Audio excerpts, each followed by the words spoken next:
live, respectmyregion.com, back on another episode of the RMR Podcast, Respect My Region Podcast Network. Today's episode brought to you guys by Growise CPAs, our premier partners for all things accounting, 280E strategy, and growing your business's revenue.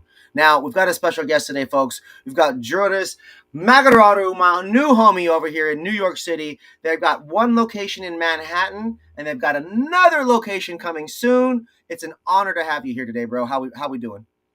Thanks for having me. This is amazing. I feel blessed and I feel great today. How are you doing? I'm doing great, brother. I've just spent the week in Las Vegas for MJ BizCon. I drove back. I got home at 2 a.m. Was able to get. I took a sleep gummy. Passed out. Got some really great sleep. Shout out to. What were those sleep gummies? Shout out to the Alien Labs. Those were some Alien Labs sleep gummies that I just had. The collab with Kiva. And I'm always excited to talk about New York. I was with a bunch of New York people at MJ BizCon. Everyone's so excited. We have a lot of guests from New York. We recently had Jonty on our show. So it's New York is on the up and up, man. And I'm pumped for you because when I go to New York, historically, I usually am walking around Manhattan because I'm there for some kind of business event, right? And so for you guys, Juris, why don't you tell the people a little bit about what you do as general manager? Let us know about like what, the store vibes and what you're known for. And then I've got a bunch of other questions for you. Does that sound okay? Yeah, absolutely. Perfect. So I've been in New York cannabis now for 5 years roughly. And, I started out in the medical field as a bud tender. Prior to that, I'd been working in just traditional retail for 20 plus years at a particular company. The pandemic happened and then I wanted out of retail and tried to find my way into cybersecurity. I went to school at Columbia for a cybersecurity program. And, my mentor at the time, she let me know that dispensaries actually need folks to help protect their information. And she directed me to a dispensary. I needed a job and just got a job as a bud tender, even though I had all that experience. Started a medical. I worked for two of the largest MSOs. Starting out, I was at Cureleaf, and then I worked for Cresco Labs at their Sunnyside dispensaries. But I really learned to love helping people, and the thing that I loved about retail, even though it was medical, I felt like I was actually giving back with all these medical patients. The first customer that I had was just terminally or a cancer patient who had just found out that they were stage 4 and they just wanted something in their life to help them relax. And I was with it, and it was really great to get into cannabis that way and to really learn to respect the plant. I got to learn about all the different science that I hadn't really known about cannabis, and it helped me grow into where I am now.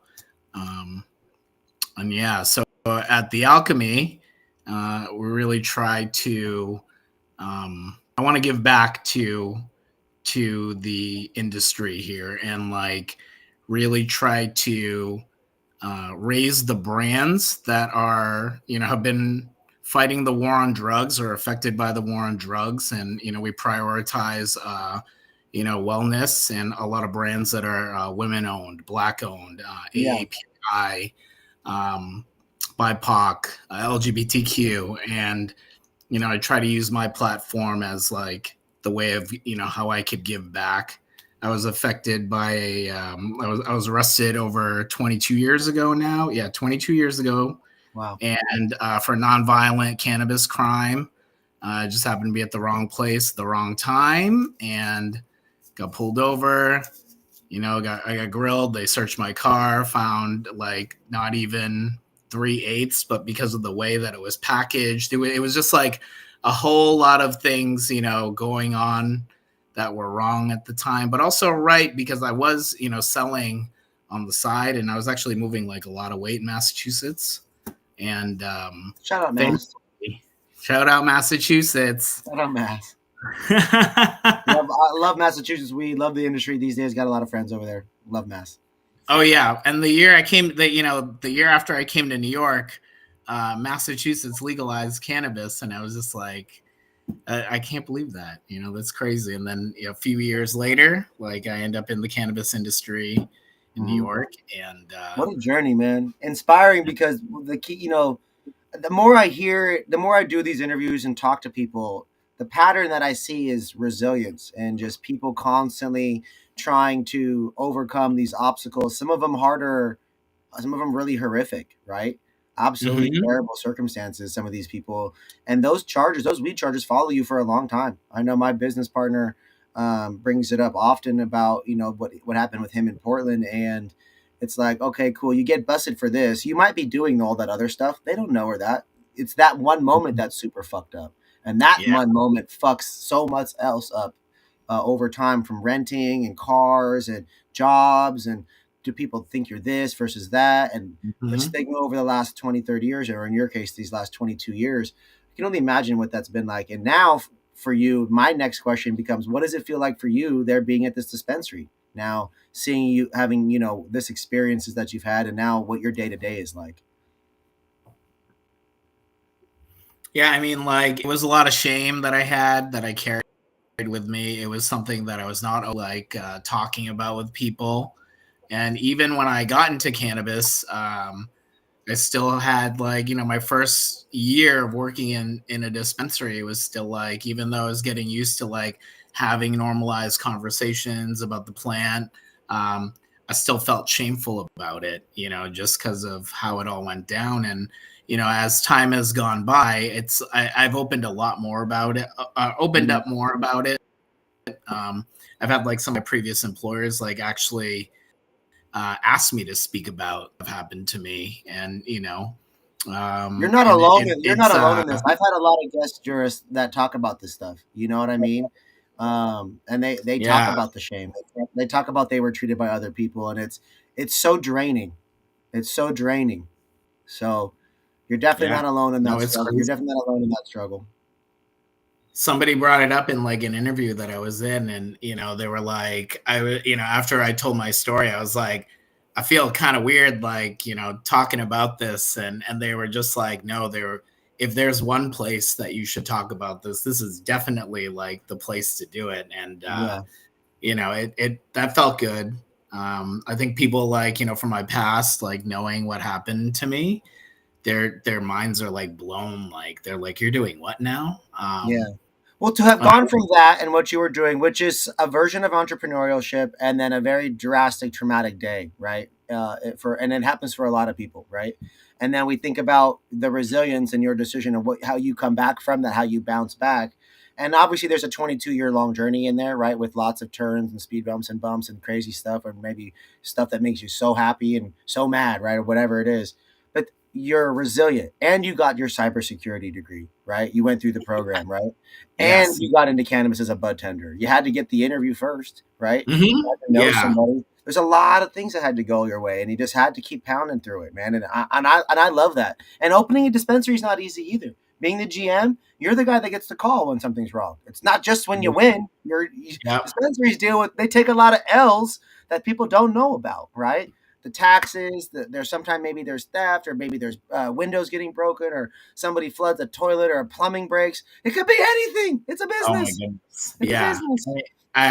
Even in being in retail for 25 years plus, I have seen so many different things in the last 5 years that I had not encountered in regular, you know, Interesting. retail. And it's like, you just kind of have to like dig into the playbook, and, sometimes you just reach out to other colleagues that you've worked with who, may have even more experience than you, and say like, Yeah. hey, I have a weird thing that happened and I'm not really sure like how to handle it. What do you think about this? And they're like, I have never heard about that, and I am so sorry for you. So good luck with that. I in Seattle, when we, because I had not worked retail until I was a bud tender, right? And so I got there as a bud tender, and I'm like, energy, and I learn. I'm just sponging everything in, but that doesn't teach you how to deal with heroin or fentanyl zombies in your parking lot every day at 8 or 9 a.m. because you're down the road from a Yeah, methadone no, clinic. That doesn't teach you how to Yep. handle somebody overdosing on your retail floor because they did something outside and came inside.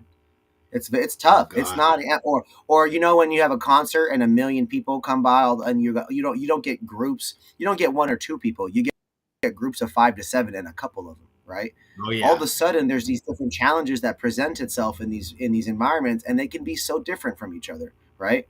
So Hmm. for you guys, the alchemy, the name, I obviously for me, I don't know. I think of like Harry Potter. I think of alchemy. I think of science. I think of like you know, like creating things and helping people. Why that name? What does that mean to you guys?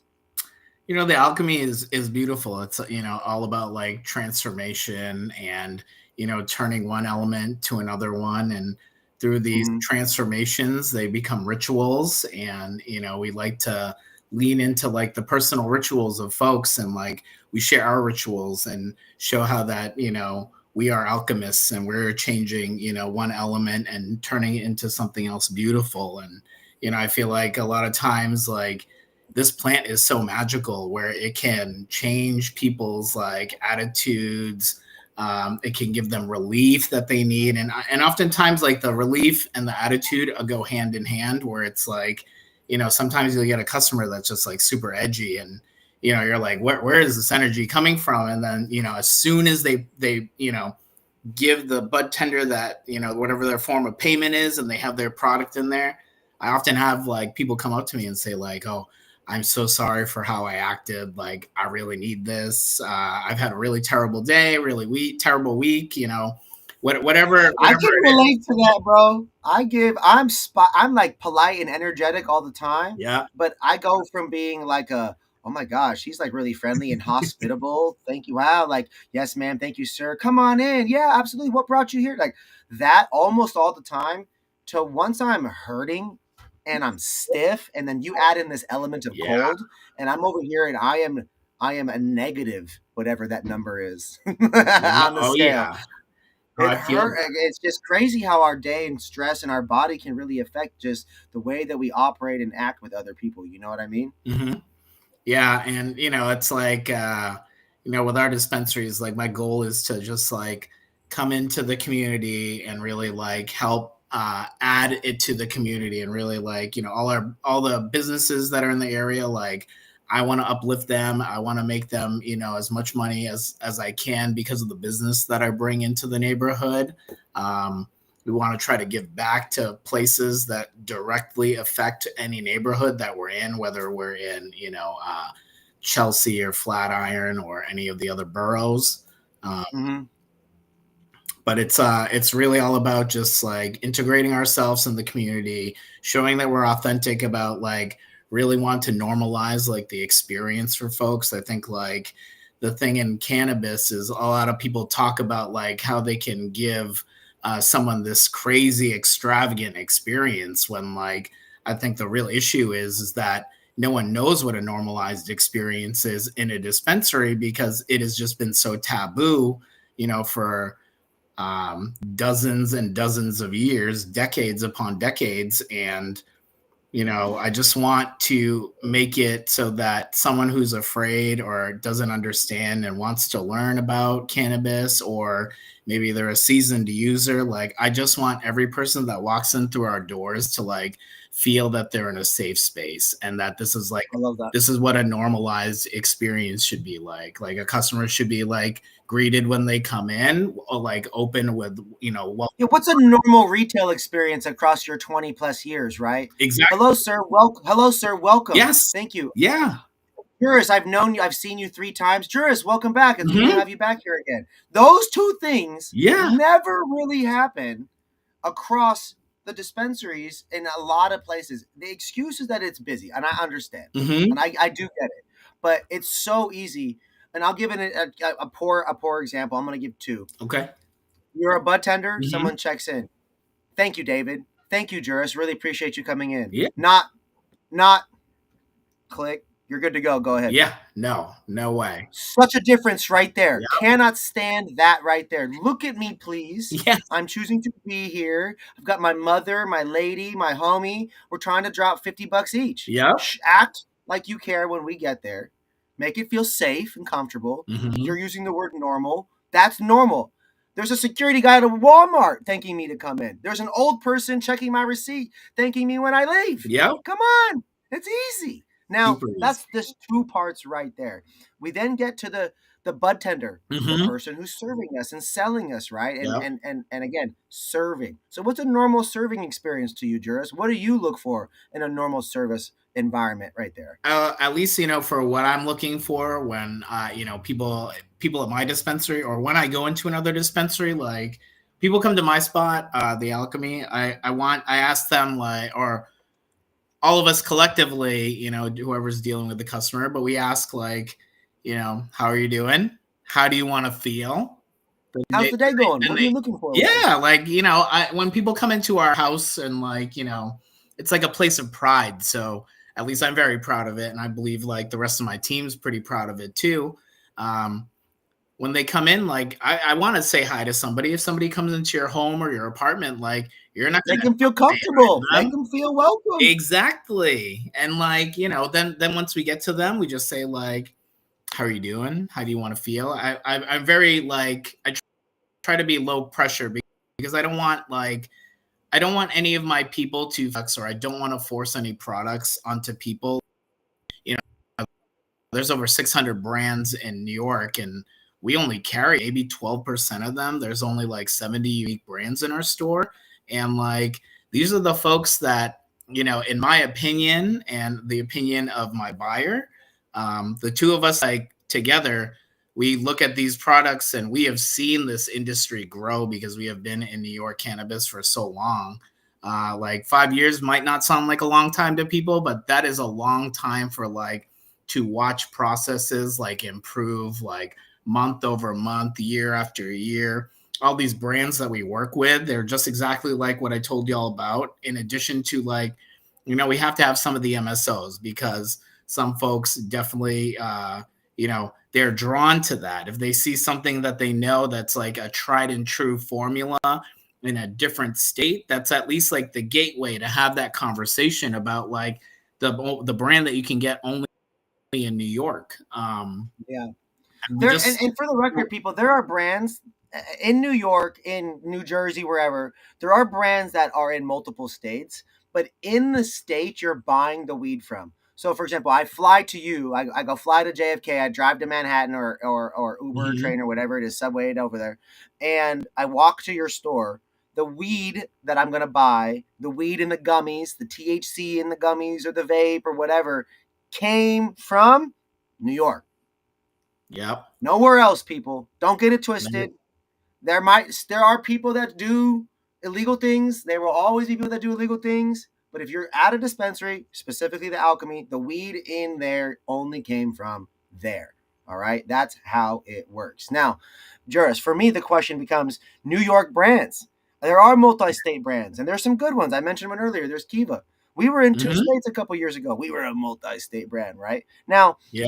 the exciting part is that you guys, in my understanding, recently, in the last year or so, have a lot of micro cultivators on these micro Mhm. businesses coming on. So that would be like if one of your homies got a license, was able to put up a not to say the big huge grows, but a grow, right? Yep.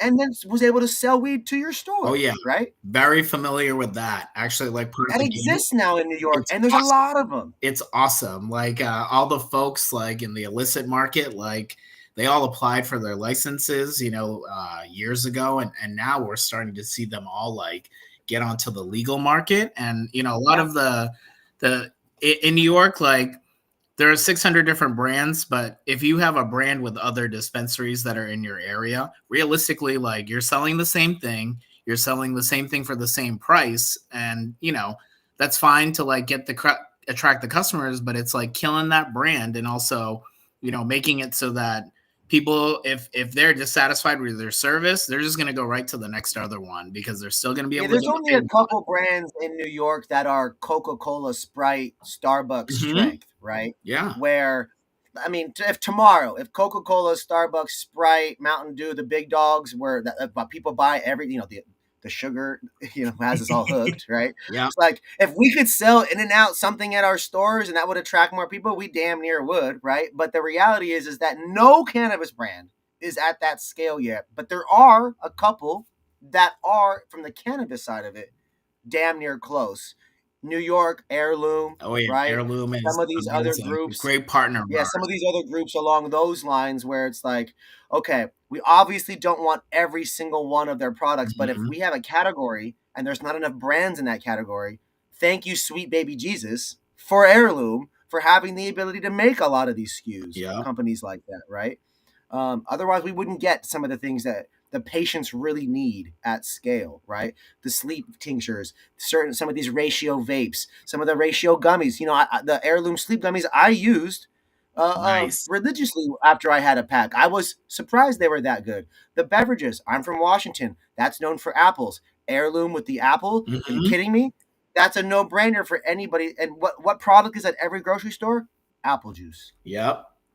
Apple juice. It's a no-brainer to have some of these SKUs on there. So my question to you here, Juris, what are some of your personally used items, things that you use that you are proud of, that you recommend, something that you hear yourself repeating to people over and over? Oh, absolutely. There's a company that Preferably New York ones yeah, instead yeah. of the I big got you. multi-state brands if possible. They shout out to Back Home Cannabis. They Cool. are Here we go. they are a small batch farm, and they're actually our number one brand, and they are a micro. Wow. They are unreal, great people. Good flour. Good What is it? The flour. genetics. What's going on with it? It's like this particular one here that I got is the Gorilla Glue. It's a hybrid, but more of like a indica leaning, but not to like knock you out. It's actually like energizing body high. So like a lot of people get giggly from it. They Love have it. like a lot like they end up happier because they feel less of the pressure that they have like after they smoke this. And We need if you have stress and anxiety, you do need a little head change. You mhm, know what I mean? To yeah. get out of that too. Whether it's you're out of this world head change or just like a 20, 30 minute go to the gym and you're not so stressed out anymore. You know what I Yeah, mean? There's a exactly. lot of different ways to attack that, folks. Okay, what else do you got? What else are some of your recommendations? What else Let's see. We got you don't have to physically have it. You don't have to physically have it, but what else are some of your recommendations? oh, right on. I've been. I'm trying to think of who. Oh, we have a brand, Supernaturals. They're Mm-hmm. also micro. They're amazing. I love NY Infusions. They make syrups. They have a lot of edible and different types of things like topicals, and we sell like a lube that they have, which is amazing. Um, There we go. there's not a lot of like cannabis like what I like to find and stock in our stores are things that are different for that are things that are just different or new, and like you don't really see lube or a lot of like pain balms. There might be like one or two here or there. We like a lot of ratio products, focus on wellness a lot, so there are brands. I don't know if you have you heard of Foy. Foy? Yeah, they're edible Don't brand. believe. They do like a daytime and a nighttime chew and low Okay. dosage, but they also have, they put in things like lion's mane and some of their gummies, and it's not coming to me right now because I'm on the fly. But they are a great partner of ours. I love their story. It's two brothers that own a brand, and the first time I talked to them, they were telling me about their brand and their what they do on like their way of giving back to the community is like on Mother's Day of whatever year I met them, they went and bailed out moms that had been arrested for nonviolent cannabis crimes, and Oh, wow, that's they do incredible. the same thing on Father's Day. Like they really love giving back to the community, and That's I'm huge. gonna keep on saying it, but like those are the Can type you of can you people. if we can remember this, I would love to be connected to them. Yeah, I will definitely They deserve connect love you from to us. those Yeah, folks. that They is are fire. amazing. I will. But, people, we don't normally try to pitch other podcasts to the podcast guests currently on the show, but when we talk about helping other people, and you have said the word community at least 67,000 times on this episode, Oh yeah. we got to make sure this brand sell more and more and more. So that way Yes. the budget to help people, moms, dads, parents, get back with their family for Yeah. nonviolent cannabis crimes. That is powerful, and I love that. That gives me chills thinking about that. Okay, these are some great products. These are some great recommendations. Thank you for having that back home one. That brand looked good. Oh yeah. I When know you that when a you lot come to of New York, I'm gonna roll oh something yeah, up for you. believe that. We're My gonna next Manhattan trip, I'm pulling up on you guys. I got a couple homies to visit out there. I'm excited about. Your guys' weed has gotten better, and that's what I want to focus on Mhm. next. I want to Yes. focus on that next. It used to just be the hemp growers that got into growing cannabis, and they had to. It Mhm. was funny. They grew cannabis, then they had to get hemp licenses and learn how to grow hemp, and then they had to get back to the cannabis once that became. And then now there's these micro growers with their indoor. But we all know this: the first couple runs in these legal indoor facilities, it takes a couple runs to get it going. They always tell me it takes 2, 3, 4, 5 to really dial everything in. So, Juris, you try a lot of products. I'm sure you do R&D. I'm sure people, when a Oh sales yeah. rep comes through there, they're like, they pull out the vape that has a sticker on it, like this one's not out yet. Let me know what you think. All that good Yep. stuff, right? Like, so state of New York flower. If you had to put a number on it out of 10, there's a couple different types of flower I'm going to ask you about. All right. Sure. So the outdoor sun grown greenhouse conversation, where do you put that at if you were going to generalize a number for where outdoor sun grown greenhouse flower is at in New York? I think that's probably like a 7 out of 10, to be honest. Like, Because we're with not the comparing that to cannabis, like indoor. starting on the medical field. Yep, yep, yep, yep. Yeah, yeah. But just saying, like, like I started out with the cannabis that I was buying legally here. It was indoor because it was made by the MSOs, and then people were talking about sun grown, and at first I was like, oh, this is it's okay. But then as time progressed, like the grows got better and the Yeah, genetics got better, and the technology that people had from the West Coast or the legacy markets like Denver, like those technologies have been coming here, and those grown practices, and I feel like a lot of it has really elevated. I love sun grown, honestly. I didn't think I loved it at first, but then after a little bit of smoking it, and then not smoking, and then smoking indoor, and then coming back, I feel like the outdoor, it's just so terpene rich that it does something different to me than the regular good. indoor that's just like It's a good targeted, reminder. high powered. Um, yeah. It's But I that's good think of like, you. It's good of you to bring light on that and to shed light on that. It's a good reminder because it doesn't get talked about enough by people like you and I that we smoke predominantly indoor, I would imagine. oh But yeah, yeah. there's a time and place for that, and it's usually genetics and based on the grower. I don't Hmm. smoke I don't smoke weed grown at crazy, super crazy scale. I'm not going over.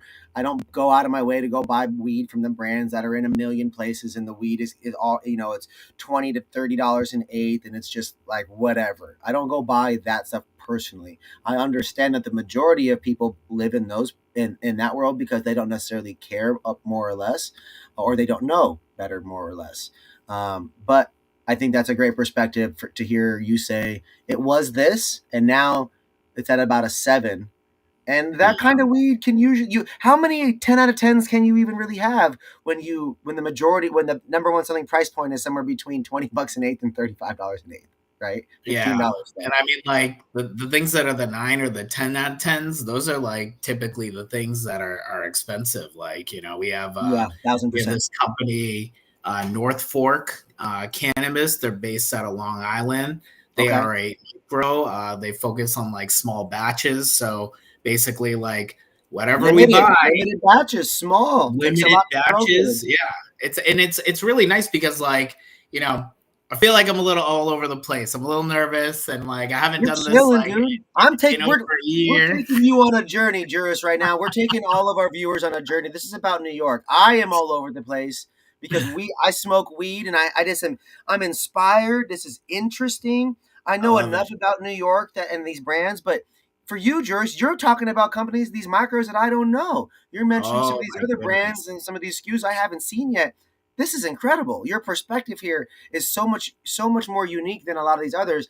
If your goal here, if you and your buyer's goal was to have a different menu than other people, Yeah. I haven't heard of a lot of these groups, and I look, Amazing. we're actively on that, so that's huge. So wipe the nerves, you guys are killing it. Now, next round for you, you know, you shared some of your personal faves, some of the groups that you're proud of. We talked about some micros. Let's talk about those brands that are from New York that you know a lot of people do carry, and that they can Mhm. count on you to have too. What are some of the staple partners you have that are the big dogs? Office. Oh my God, I almost said a different thing.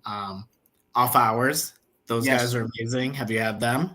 yes, So familiar with good. those. Flamer. Are you familiar with Flamer? Yes. They are amazing. Great pre rolls. I love. We have Camino.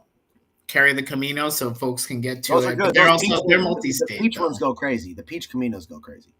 Oh yeah, no. And then they just released Chews here. And I was talking to a customer last night who said she's like from the Seattle market, or she just moved here from Seattle. And she was like, oh my God, I got these chews. She's like, I haven't had a chew in like 4 years. And I guess I think it might have been the time that I was actually had visited Seattle. Mm-hmm. My partner and I took a trip out there, and like we did the Pacific Northwest, like had to go to see Seattle, then drive to Oregon, Yeah. go see like where the Goonies like was filmed in Astoria, Oregon, and then go Yeah. to What Astoria, beautiful, right? Old water town, that bridge, whoa, crazy, right? crazy. And then Yeah. the beach, I think it's Cannon Beach, where Cannon like the Beach. Goonies ship was. Yep. That's like 2.5 hours away, like From Portland. through the mountains. And I'm just Oh, you like, know. crazy. Yeah, it There's a was right where that mountain pass goes, kind of like peaks, if you would, oh when my on the God. road. There's a dispensary up there, and that's the No one I way. always ran. Because it was funny when I would go to Portland, it's only 2.5 hours away. That's a joint, Yeah. and you're driving on your phone, not paying attention, anyways. Which don't judge me, everybody. That was the reality. So I would book my hotels. If I'm going to stay in Oregon, I would book at this hotel in Oregon on near Cannon Beach. And it was crazy because I love this. I'm so happy you know what all Heck these yeah. places right now. This is fantastic. You stop at that hotel or you stop at the dispensary in the mountain. You go to Portland, you do whatever important. You go to the dispensary in the mountain, you drive to the beach, you end at the hotel. You wake up the next morning, there's a dispensary in the Motel 6 like parking lot, basically. And Yes. that dispensary in Oregon, they were a little different back then. I don't know now, but they were selling like the Starbucks Frappuccinos. This one sold camping gear. They sold fishing tackle. They Wow. sold so I love that.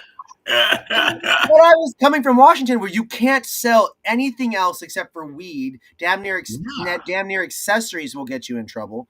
Like, it was just such an experience. And then again, you know, you go to these other markets, New York, and you guys, and just seeing the creativity, the ability to do it. I know the rules and the laws recently changed for you guys a little bit about marketing and what you guys are able to do in that sense.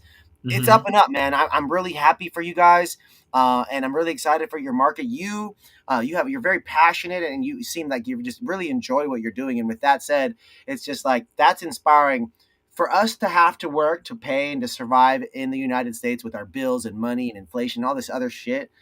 You can find a thing that you enjoy, people. You can bounce back from something traumatic that makes your life really, really difficult, and makes you nervous for a long time, and it can happen. And now you're helping a lot of people, Juris. So let's talk about those people. What is it like in this current? You said Chelsea, Manhattan is the current location, correct? Mhm. And you have another location coming up in a different area. What are those areas like? What are you excited about with that new location?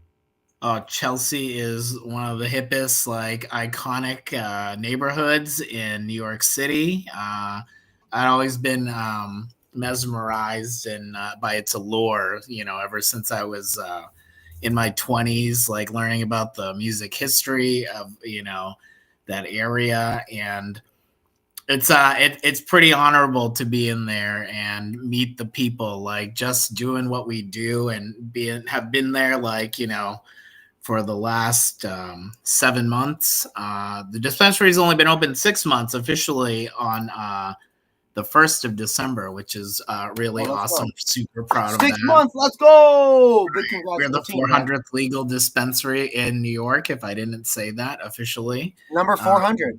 Number 400, yeah. OCM, the Office of Cannabis Management for New York, did a little piece on us, and they came in, brought their team, and people give them a bad rap, but like they're trying their best. So everybody's trying to figure this out, and they're trying to figure it out so like it's done in a fair way. Do a lot of people think that? No, everybody has their own opinion, but my opinion is I get it. There's a lot of regulation. It's taken a long time to see uh, where we started to where we are now, and it's going to Yeah. continue to evolve and get better. Um, but yeah, Chelsea's amazing. Our other locations in Flatiron, which is the neighborhood next to us, but kind of like if I'm looking at it, it's more southeast from us. Like I can walk to the dispensary from our Chelsea dispensary. Takes me about 12 minutes, probably like a faster Wow. walker, like 10 minutes. But it's far enough that it's not going to Yeah. affect That's our a sales. lot of people. 10 minutes in New York is a lot of people in Oh my terms of like a goodness. Yeah. distance. I know it's crazy because there are five other dispensaries like in Chelsea, and it's a battle. Like we've been clawing our way to the top, and I think officially we might be the top selling dispensary as of last month. Wow. But I don't have official numbers on that. He did say I think, folks. So give him the benefit of the doubt. Either way, it's a competitive. Support them if you can, man. It's huge. Before we go any further, Juris, I want to make sure we take a moment to shout out our partners here. Today's episode, folks, is powered by Growise CPAs, one of the leading cannabis-focused accounting and advisory firms working across New York, the East Coast, as well as the West Coast and the Midwest. If you operate a dispensary, delivery service, grow, manufacturing facility, Growise does help folks with 280E strategy, bookkeeping, internal controls, compliance, financial planning. So you don't just stay organized, but you also can plan out how to be more profitable. I think that's huge. In a world where a lot of brands right now are expanding because the original state they came from crashing, it's all about staying profitable and figuring out ways to grow. And I'd say being agile is huge. Tap in with Growise CPAs and get your financials handled by professionals who truly understand cannabis. And shout out my guy Vadim, who did help set up this episode. Juris, this has been a great conversation with you, man. Gosh. Okay, so we've talked about a lot of brands. We've talked about things. I want to talk a little bit about the customers and the strains because strains are what I buy. I don't base on Mhm. indica sativa hybrid or whatever the bud tenders in Cali you're talking about. I care about strains. So, do you notice that stereotypical New York strains are the focus for your New York customer? So, question for you: do you notice that the stereotypical New York strains are those super high in demand all the time? The sour diesels, Oh the my hazes, the piffs. you got to have the sour diesel. You can't be a New York Mm, dispensary with not at least having like a sour diesel, and you have to try it because like people will judge you on the sour diesel that you bring in. Um, the hazes as well. Like we love our hazes. There's a lot of great. There's a lot of great micros out there that are putting out interesting, stuff like Doobie Labs got maraschino cherries. That's fire. Um, Zizzle puts out this amazing silver haze that is like it's like one of ooh, my favorite hazes that I've had. And I'm not like the biggest haze person, um, but those are fire. And I feel like if people really judge you on your flower. Like if you have a dispensary, in my experience, that has really high flower sales, that means like you are a fan favorite of those folks. And yeah. it's instead of like if you're selling like a lot of vapes and pre-rolls, like that's saying like you're in an area that's like you're in a transition place, or you're in a place where a lot of people still feel that the smell of cannabis is still taboo, and they still feel that shame, so they have to eat more, do more vapes, eat more edibles. But I think the number one most doubted strain in terms of its authenticity anywhere is mhm. sour diesel. And now that New York's market is legal online and been online for a while, and there's so many New York people, there's just a lot. It's like L.A. 42 or California 42 million people. I think Canada has 41 total. Right? New York is right there too with millions and millions and millions and millions and millions of people. Right? It's like it went from is that sour diesel real to is that the real sour diesel? Is that the real sour diesel? Is that the real sour diesel? No, no, no. I remember this back in the day. No, this isn't like it. No, that's not good enough. No, I remember this. No, I remember that. No, I remember this. No, I remember that. And it's like, bro, I come from Washington. I've had 17 types of sour diesels. 4 of them were literally New Yorkers growing New York sour diesel, moving to Washington to do it. I just, it's so funny because no one, living in LA, you get people that doubt, like, oh man, that's that OG Kush I remember. And so I hear Yeah. that, right? But Yeah. I never heard, oh, no, that's not real Blue Dream. No, that gelato? No, that wasn't gelato. But like sour D, nothing happens more often than a New Yorker doubting that that's some real sour D. It's great. Haze, same thing. Nah, we had that good haze back in the day. That shit'll Oh yeah. make you have a heart attack while you're standing in a blizzard. Like it was always so funny hearing the New Yorker, but it's real. There's something nostalgic, and even with the smell and food. I had pizza the other day, and Pizza Hut, and it literally took me back to, oh my god, I remember a pizza party in 3rd grade where it was Pizza Hut, and I hadn't Yeah. thought of that memory since probably that day in 3rd grade, right? Mhm. Like, and weed can do the same thing. Juris, for Totally. you, do you find yourself going back to any brand more than anything else in your personal use? Do you find yourself being like, okay, man, I just I can't go one day without having this in my shit? Oh yeah. I really love Five Borough. Have you heard of Five Borough? Yeah, he was on our show. Yeah, yeah, yeah. Oh, Tim was on the show. Yeah, he was Amazing. on. This was way back in the beginning. When I didn't know anybody in New York, he gave me a shot, man, earlier this year. It was great. That guy is amazing. His brand's unreal. He actually started a new brand with another friend of ours, Sticky Smalls. Shout out to Oh, the new sick. brand. Yeah, and they are. These guys are great. They really did their mind the strains. Like this particular one was an OG Chem. It's hard to find Mm-hmm. like OG strains or strains that have OG that actually feels or tastes like that. Same with like the back home stuff. Like I know That's I what we were already just gave them a shout referring out, to. but like yeah, they are just like those guys are fire. Like this Gorilla Glue, like I bought half an ounce last night. I rarely Let's buy go. like things because there is too much like out there that I have to test to like smoke and vet because I don't want the products to be stagnant for my people.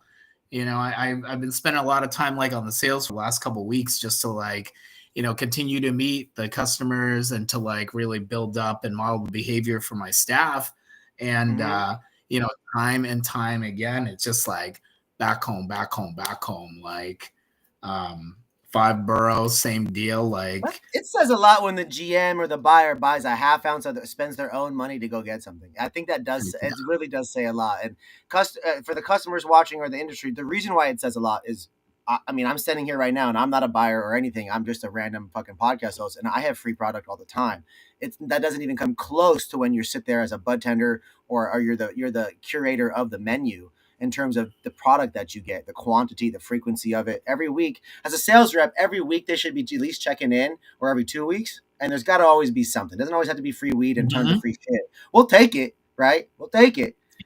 But don't just check in and always expect something. But we want to see that. And for him to go buy a half ounce, folks, of something, that means he really likes it, and that says a lot. Now, before we get you out of here, I got a couple more questions. I watch these viral videos, and it damn near makes me cry, some of these, and so they always end this that their video series with this question, and so I am stealing the question, but it's, what's your message to the local community, the people that don't know you yet, and also just Mhm. in general to the world? What do you want people to know, Juris? It could be about you, it could be about the dispensary, but you're here on the show with me.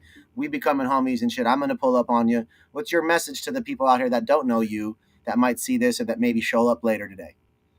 Yeah, like if you're looking for a normalized and you know um, premier cannabis experience, you definitely can come to the Alchemy.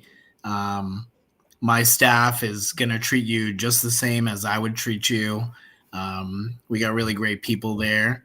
I also love to do, I'm trying to do this thing here where I am a Magic the Gathering player. Are you familiar with that Of trading course. card game? I grew up So I'm playing doing Yu-Gi-Oh! Pokemon, but not Magic. But I am familiar with right the on. fan. The fandom is real. I understand. Yeah. So like Magic made those two games possible to be like great games because those two companies took that game and made it their own. Um, but I'm trying to do like Oh, something with cannabis and Magic the Gathering.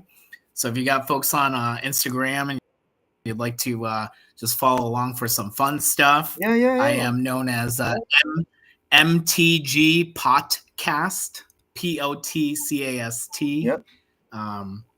I haven't put anything out yet. I've been filming all the content, but I've just been building the hype. I've been developing it for like almost 16 months now, and I just thought trying you to were about to hit like me with the connect. 16 years over here, Juris, because you've been at this a while. So I Oh, thought I was like, oh my I've been gosh, you haven't put anything out yet, but you've been filming for 16 years. We don't publish anything. yeah, Sell it to Netflix. that would be a true stoner Come move. on. That's awesome. Juris, you're a great man. You're a Yeah, great individual. I really appreciate your time today. It's really fantastic to get to hear you. And, everybody has their own version of the story. In California, you hear stories about, choppers, and dropping DEA agents and raiding. And in New York, it's a whole different set of energy. And you talk about Massachusetts and Illinois and these other different places. And it's different. I've heard stories about people who grew weed in random farm corn crop circles, and like you just it's so inspiring to just see the resilience of what you guys are doing. And I appreciate your decision to continue helping people and your passion and excitement for what you do definitely keeps me going and looking for the next person who's the same way. So oh, thank you. Shout out to your team. Show love to them yeah. if you see them Thank you today so and much. all that, man. And also to everybody, big shout out to Growise CPAs for supporting on this because they don't have to spend their marketing dollars for us to be able to do this. They just don't. They chose to do this and we rock with them and rock with them for that in a long way. So we appreciate them. For everybody watching though, my name's Joey J. Ping. This is Juris Magararu. Make sure you guys tap in. Alchemy, I believe it's the alchemy.nyc for the website. Is that correct? Correct. Yeah, Yep. that's our website, and you can also find us on Instagram too. Perfect. With the alchemy.nyc. And if you come in, just if you don't see me in the dispensary, just ask for me and I'll Yeah, and come out and if say, you don't see him at the dispensary, at the very minimum, at least follow his Instagram because when he drops some content and hosts a Magic the Gathering event sometime with all you guys, I know that some of that back home cannabis and some of that five boroughs is going to be there that night. So at the very least, oh you're going to smoke good at that first event whenever that happens. yeah. Definitely. You Come always on. smoke good when you hang out with me. Let's go. Let them know. Big shout out to Growise CPAs. Big shout out to the Alchemy New York City. We got a store in Chelsea. We got another store coming in. Flatiron. Flatiron, yeah, because I don't know these places, so I'm not from there. Flatiron You know on that the road. triangle building? The Yep, famous probably I'm trying to think of what movie it was probably most famous in recently. People will kill me recently. if I say which movie, so I'm not gonna say it. Let them know. It's all good. Well, that's super exciting. If you guys are familiar with that area, you guys probably know. For those of you that don't, Google the alchemy.nyc. Just Google the Alchemy Dispensary Manhattan. That'll, of course, come up. That's what I did this morning to go do all of my investigations. But it's there. Place your pick order, pickup order, pre-orders. Go ahead and talk to the dispensary staff. Put them to the test, folks. If you think you're a know-it-all, go in there. Check it out. Mhm. They got fire weed, and he's excited about it. And so I'd love it for anybody to go do it. But if you do go there and you are impressed, I'm asking you guys to leave a Google review because that's how they're going to grow and help more people. I love Yeah. all of you guys for hanging out and watching. Juris, it's been a pleasure. Thank you for hanging out. We'll see you guys in the Thanks next so much. episode. I love you all. Peace.